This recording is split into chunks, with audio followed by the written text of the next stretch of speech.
Hello guys, welcome back to the Quick Start AngularJS course. It's time to start our journey from static templates to dynamic views. The web is dynamic, the web is changing. Every day we are having new experiences on the web.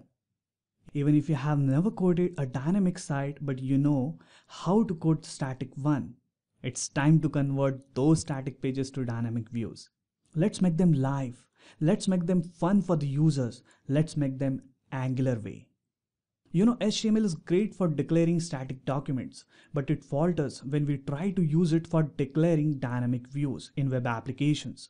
AngularJS lets you extend HTML vocabulary for your application. The resulting environment is extraordinarily expressive, readable, and quick to develop. HTML was not designed for dynamic views. HTML is a declarative language. Angular utilizes this speciality of HTML, and instead of taking imperative approach like other frameworks do, it's declarative. Let's start making our static views first. Our initial analysis of views will definitely help us coding our static pages fast.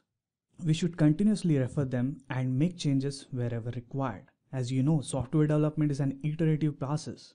Change is the only constant. Let's start with our first static view, the header view. I suggest once again to code along with me to get the best result out of this course. I will be using Aptana Studio to code our application as it has built-in server as well. Feel free to use any other of your favorite tool like Notepad++, Brackets, or Microsoft Visual Studio. You can see I have already coded the HTML and CSS for the header view. I have included the AngularJS script file in this HTML. I have included one more CDN location for Bootstrap CSS. Bootstrap is really nice framework for creating responsive web designs. We are interested in some of the ready-to-use CSS classes created in Bootstrap CSS. Using Bootstrap CSS, we can create nice tables, buttons, and forms. For more information on Bootstrap, you can visit getbootstrap.com. I have also included one more CSS, app.css, for our custom CSS code. Now let's run and understand the header view code. Okay, so I have created the wrapper div for the header, which is the container for the logo, tagline, and the navigation. I have added two span elements, one for the logo and one for the tagline with the class of logo and tagline respectively. Both the span elements are floated to the left using pullLeft utility class from the Bootstrap CSS file. The navigation is wrapped in the navWrapper class and it's also floated to the left. The navigation links are created using Bootstrap nav and navbuilds classes. Now let's open the app.css file. You can see I have applied font related properties to logo, tagline, and some margins to achieve nice spacing between the elements. Okay, so this page is a static HTML. If I would like to change the logo, I need to change it here. If I would like to change the tagline, I have to open this HTML and do editing here. Doesn't sound good, right? As we have our model embedded in HTML elements, all the changes I have to do in this static template only. So let's revisit the analysis we did for our models, views, and controllers of header view.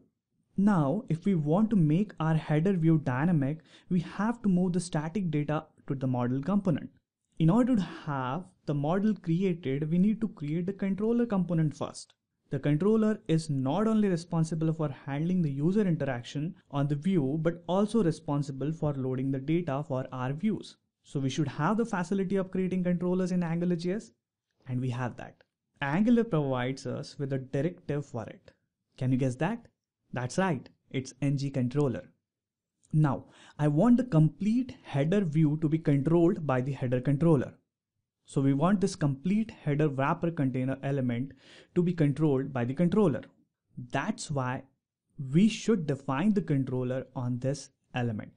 You can define the controller here on this navigation element as well, but it doesn't seem right in our case as we want complete header to be controlled.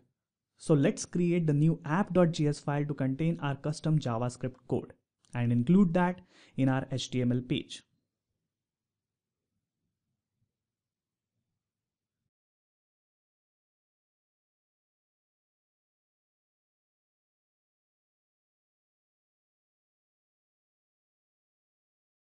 Okay, so in our new app.js file, we will create the controller constructor function as function header control. Okay, so in our new app.js file, we'll create a controller constructor function.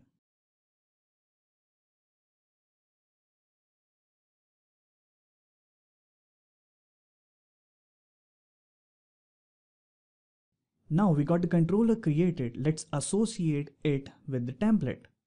We can associate the controller with the HTML using ng-controller directive.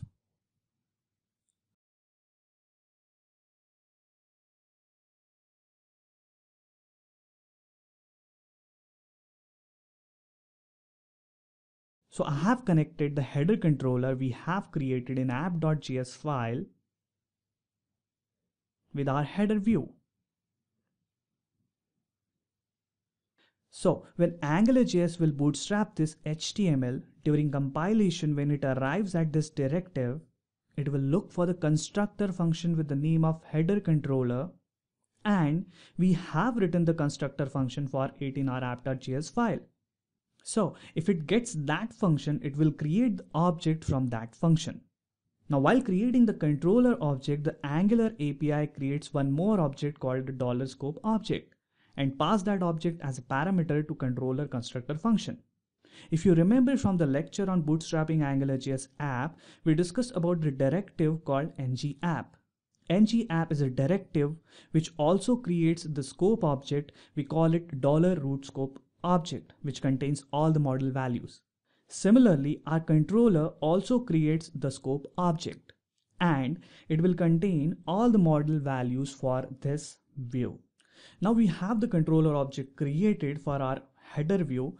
Let's create data for our header view in the scope object.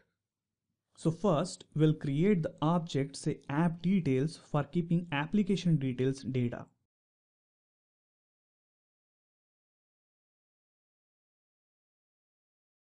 Next, let's add the title and tagline properties to it.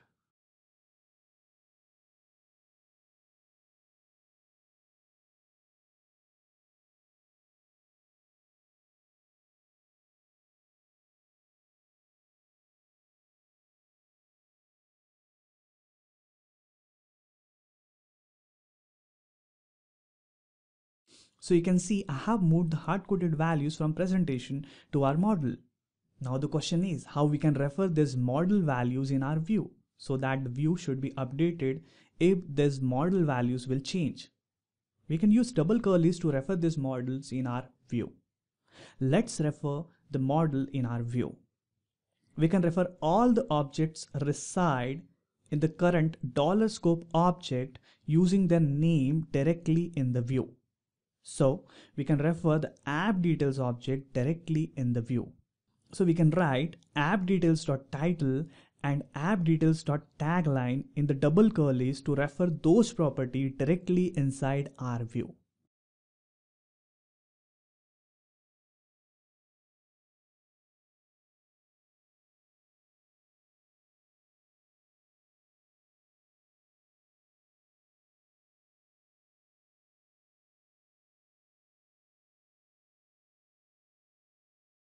Let's run the application and see. Great! We are getting our model values populated in the view. So you can think of a scope as a mediator between the view and the controller. So the action taken on view will go to the controller through the scope, and the model values changes made in controller will be updated in the view through the scope. We can say the view and the controller are married to each other by scope. Okay, so let's revise our journey from static template to dynamic views once again. When Angular compiles the template using $compile service object, it scans through all the directives and bindings in the page. When it comes along ng-controller directive, it creates the instance of our controller object from the attribute value specified in the ng-controller directive. Along with creating the controller object, Angular also creates the scope object as a dependency for the controller. And a scope object will act as a glue between our view and controller objects. Now we can use this $scope object to populate our model values. Like we have populated our app details object, which contains the title and the tagline properties. During the compilation process, when Angular comes along double curlies, which we call the bindings, it evaluates the expression written under this curlies in the current scope. So we have the object named app details in the current scope, and the final output will be the title and tagline properties populated in the view. Okay guys, that's all for this video. We have covered how to create model, view, and controller for our first view. Now let's continue this journey of static template to dynamic views in the next lecture. Thanks for watching. I'll see you in the next lecture.